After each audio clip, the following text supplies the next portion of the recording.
Hello everyone, ఈరోజు వీడియోలో train ఎంత మైలేజ్ ఇస్తుందో తెలుసుకుందాం. అలానే అంతరిక్షంలో చనిపోతే మన బాడీ ఏమవుతుందో తెలుసుకుందాం. అండ్ వయాగ్రా ఎలా పుట్టిందో ఎవరికైనా తెలుసా? అది కూడా ఈ వీడియోలో తెలుసుకుందాం. అండ్ వానంలో తెల్ల చీరన ఎందుకు కడతారు? అలానే క్రికెట్లో 3 స్టంప్స్ ఎందుకు ఉంటాయి? ఇలాంటి ఇంట్రెస్టింగ్ ఫ్యాక్ట్స్ మరెన్నో ఉన్న ఈ వీడియోలో చివరి వరకు ఈ వీడియోని చూడండి. నెంబర్ 1, అయ్యప్ప స్వాములు నల్ల దుస్తుల్ని ఎందుకు ధరిస్తారంటే అయ్యప్ప స్వామి దీక్షలో భాగంగా నల్లని వస్త్రాలు ధరిస్తారు. ఎందుకంటే శనిదేవుడికి నల్లని రంగు అంటే చాలా మక్కువ. ఆ రంగు బట్టలను ధరించి నిత్యం పూజల్లో పాల్గొనే వారిపై శని ప్రభావం ఏమాత్రం ఉండదని చాలామంది నమ్ముతారు. అంతేకాదు, చలికాలంలోనే అయ్యప్ప మాలను ధరిస్తారు. ఈ సమయంలోనే నల్లని దుస్తులు శరీరానికి వేడినిస్తాయి. ఇక ఈ దీక్ష చేపట్టిన వెంటనే మానవుడు మాధవుడిగా పరివర్తనం చెందడం ప్రారంభిస్తాడని చెబుతూ ఉంటారు. నెంబర్ 2, క్రికెట్లో 3 స్టంప్సే ఎందుకుంటాయి? గల్లీ నుంచి ఢిల్లీ వరకు ఏ క్రికెట్ మ్యాచ్లో అయినా 3 స్టంప్సే ఉంటాయి. ఇది అందరికీ తెలిసిందే. అయితే ఇలా 3 స్టంప్స్ మాత్రమే ఎందుకు పెడతారనేది మళ్ళీ చాలామందికి తెలియదు. దానికి ఒక రీజన్ ఉంది. క్రికెట్ ప్రారంభమైన తొలినాళ్ళలో ఒక బెయిలు 2 స్టంప్స్ మాత్రమే ఉండేవి. కానీ 1775లో జరిగిన ఒక మ్యాచ్ క్రికెట్లో 3 స్టంప్స్ రావడానికి కారణమైంది. కెంటు, సర్రే అనే 2 జట్ల మధ్య జరిగిన మ్యాచ్లో లంపీ స్టీవెన్సన్ అనే బౌలర్ వరుసగా వేసిన 3 బంతుల్లో 2 స్టంప్స్ మధ్య నుంచి వెళ్ళాయి. అప్పటికే బెయిల్ కింద పడితేనే అవుట్ అనే ఒక రూల్ ఉంది. దీంతో ఆ మ్యాచ్ తర్వాత క్రికెట్ నిపుణులు చర్చలు జరిపి మిడిల్ స్టంప్ను ప్రవేశపెట్టారు. మిడిల్ స్టంప్తో పాటు 2 బెయిల్స్ని తీసుకొచ్చారు. అవి 0.5 ఇంచుల వెడల్పు, 4.31 ఇంచుల పొడవుకు ఎక్కువ కానీ తక్కువ కానీ ఉండకూడదని నిర్ణయించారు. నెంబర్ 3, అంతరిక్షంలో చనిపోతే బాడీ ఏమవుతుందో తెలుసా? రాబోయే రోజుల్లో చంద్రుడిపై అలాగే అంగారకుడిపై మనుషులను పంపాలని అంతరిక్ష పరిశోధన సంస్థలు ప్రణాళికలు సిద్ధం చేస్తున్నాయి. అయితే ఒకవేళ మనిషి అంతరిక్షంలో చనిపోతే బాడీని ఏం చేస్తారు అన్న సందేహం చాలా మందిలో ఉంది. సాధారణంగా మనిషి అంతరిక్షంలో చనిపోతే నౌక భూకక్షలో ఉండే ఆ బాడీని కొన్ని గంటల వ్యవధిలోనే క్యాప్సూల్స్లోకి భూమిలోకి పంపిస్తారు.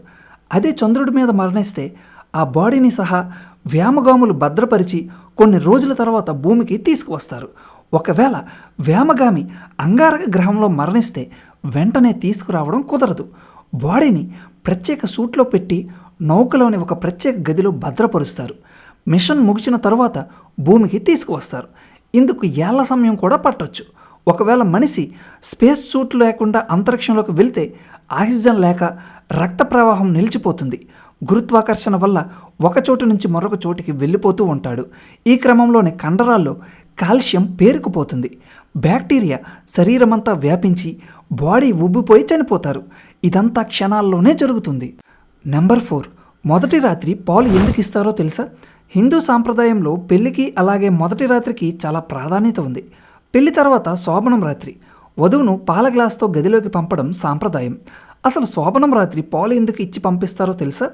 ఎందుకంటే పాల వల్ల చాలా ప్రయోజనాలు ఉన్నాయట. భార్యాభర్తల మధ్య బిడియాన్ని దూరం చేసేందుకు పాలు ఉపయోగపడతాయంట.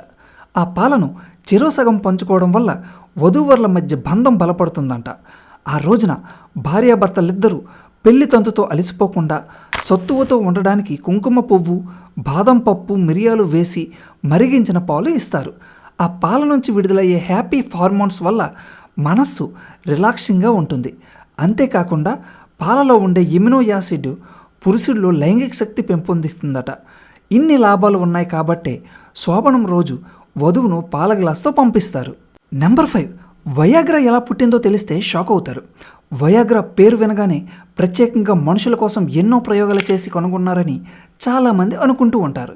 అయితే నిజానికి ఫైజర్ అనే ఫార్మా కంపెనీ హైపర్ టెన్షన్, ఛాతీ నొప్పిని కంట్రోల్ చేయడానికి ఒక డ్రగ్ని డెవలప్ చేసింది.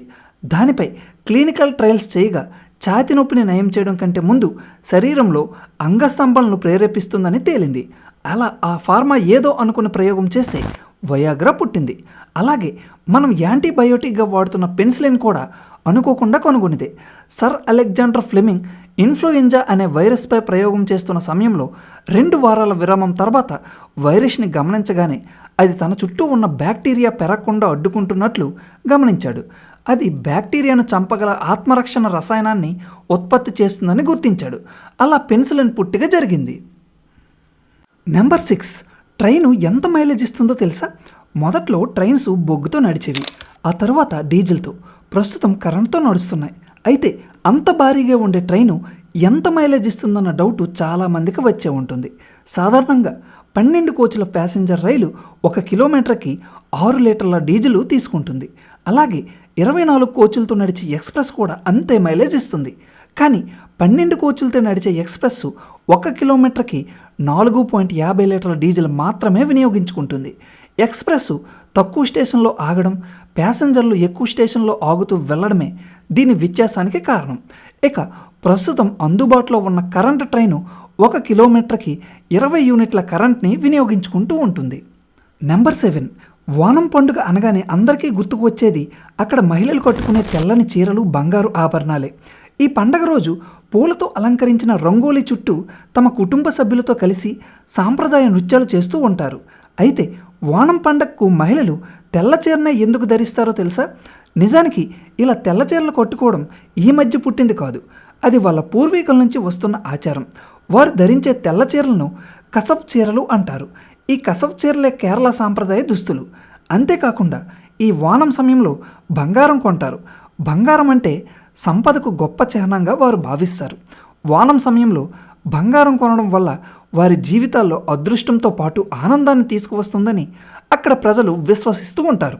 అందుకే చాలామంది తమతో పాటు ప్రియమైన వారికి కూడా బంగారం కొనుగోలు చేస్తూ ఉంటారు. నెంబర్ 8, ఇక్కడ దొంగతనం చేస్తే పిల్లలు పుడతారు. గుడికి ఎందుకు వెళ్తారు? దేవుణ్ణి దర్శించుకోవడానికో లేదా మొక్కులు తీర్చుకోవడానికో వెళ్తారు. కానీ ఉత్తరాఖండ్లో రూర్కీ జిల్లాలో ఉన్న చూడామణి ఆలయానికి మాత్రం భక్తులు దొంగతనానికే వెళ్తారు. గుడిలో దొంగతనం చేయడమే అక్కడి ఆచారం. దొంగతనం ఆచారం ఏంటి అనుకుంటున్నారా?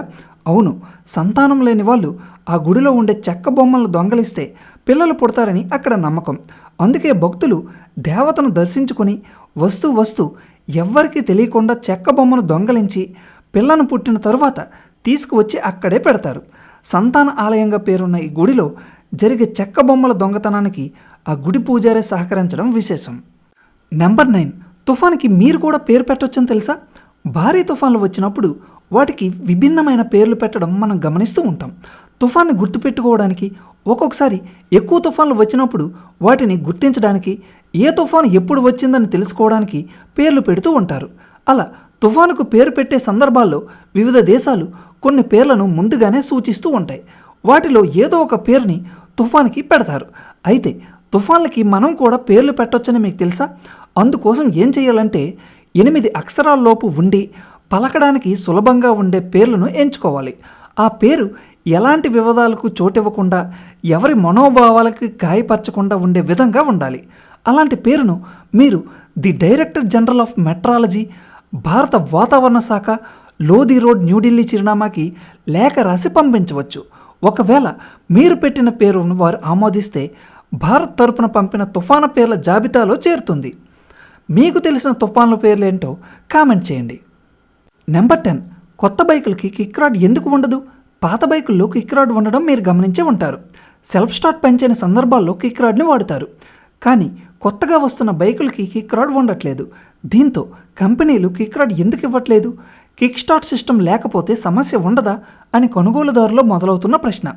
దీనిపై బైక్ కంపెనీలు చెబుతున్న సమాధానం ఏంటంటే, కొత్త బైక్స్లో ఫ్యూయల్ ఇంజెక్టర్ సిస్టంతో పాటు పెట్రోల్ని ట్యాంక్ నుంచి ఇంజిన్కి పంపించడానికి బ్యాటరీతో పనిచేసే పవర్ఫుల్ మోటార్ ఉంటుంది కాబట్టి ఈ బైకులకి కిక్ రాడ్ అవసరం లేదని చెబుతున్నాయి. కిక్ రాడ్ సిస్టమ్ లేకపోతే సమస్య ఉండదా అంటే, బ్యాటరీ బాగుంటే ఏ కాలంలో అయినా బండి స్టార్ట్ అవుతుందని, కొత్త బైక్స్లో ఉన్న బ్యాటరీలు వాటంతట అవే ఛార్జ్ అవుతుండడంతో ఎలాంటి సమస్యలు రావని చెబుతున్నారు. ఇంతకీ మీ బైక్ ఏంటో కామెంట్ చేయండి. ఇలాంటి ఇంట్రెస్టింగ్ టాప్ 10 ఫ్యాక్ట్స్ మరెన్నో తెలుసుకోవాలనుకుంటే ఇప్పుడే మన ఛానల్ని సబ్స్క్రైబ్ చేసుకొని షేర్ చేయండి. Thank you. జై హింద్.